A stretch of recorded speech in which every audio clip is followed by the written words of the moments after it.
It was in December of 1992 that the first hint of building Liberty City came to Apostle Vernon J. Duncan and his wife, Pastor Jocelyn Duncan, via prophetic word from the world-renowned prophet Bill Hammond, who had personally prophesied to them at the Crown Plaza, Port of Spain.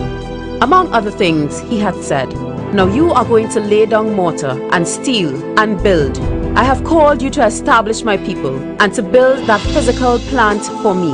Apostle Vernon J. Duncan and Jocelyn have lived in anticipation of this ever since. God eventually provided a 6-acre parcel of land in Ragu Road, Dabadi in 1996 for this purpose. In April of 1999, as part of the continued unfolding of the vision of Divine Encounter Fellowship Ministries International, the Lord gave Pastor Jocelyn Duncan a detailed profile of Liberty City. It shall be a city, a complex, grand and beautiful, a place of worship, recreation, and a business center, an example of what God would do with ordinary people who gave themselves to Him. It shall be such a place of inspiration that when one comes to Liberty City, one's ideas would flourish because of the presence of God. But the people who know their God would be strong and carry out great exploits. Daniel 11:32. Closely associated with Liberty City would be a home for the aged, schools from nursery to university, hotel and missionary tourism activities, a rehabilitation and training center, and a retreat house. The ministry embarked on its first phase of Liberty City, construction of the Fellowship Hall, in September 1999. 4 years later, in 2003, the Fellowship Hall was dedicated debt-free. Now, Divine Encounter is ready to pursue the completion of Liberty City for the honor and glory of God, distinguished particularly by the massive 4,000-seat auditorium. The proposed structure and layout. Liberty City will give honor and glory to the name of the Lord our God. A developer's dream, Liberty City will make a loud statement about the splendor and magnificence of our God.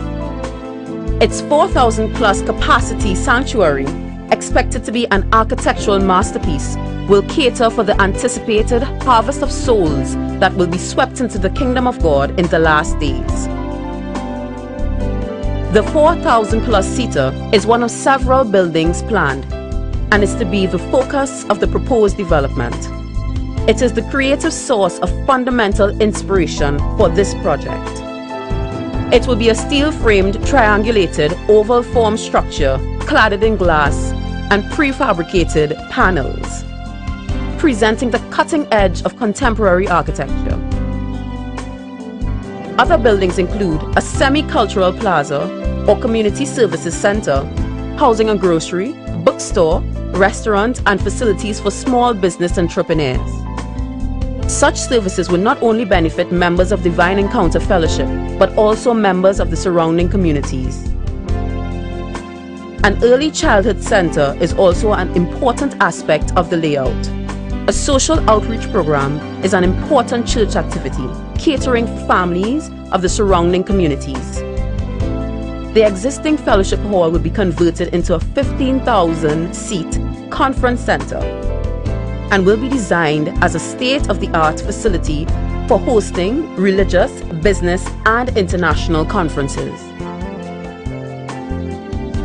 In anticipation of the impact of this proposed conference center, a dormitory building is planned with adequate accommodation for full room and boarding for traveling pastors and/or other guests.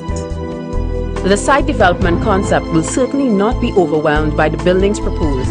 In fact, there will be harmony between the environment and built forms. As much as possible, our concept of site planning has allowed for the retaining of much open space, even though the imposition of new building structures requires increased pedestrian traffic flow and the necessary parking allotments. Also, site circulation will be uninhibited as a consequence of the planned network of integrated roadways and parking areas. The site is accessed and egressed at strategic points well positioned relative to the attractive shell-type water feature motif at the entrance and at the exit of the compound. This orientation ensures independence of the inflow and outflow of all site traffic. External tree planting, well-positioned planters and shrubbery will enhance the site's natural beauty and will provide appropriate shade and general external ambience of the open site. The ultimate goal of our site planning has been the achievement of an integration of building and site functions in harmony with the existing environment. To God be the glory.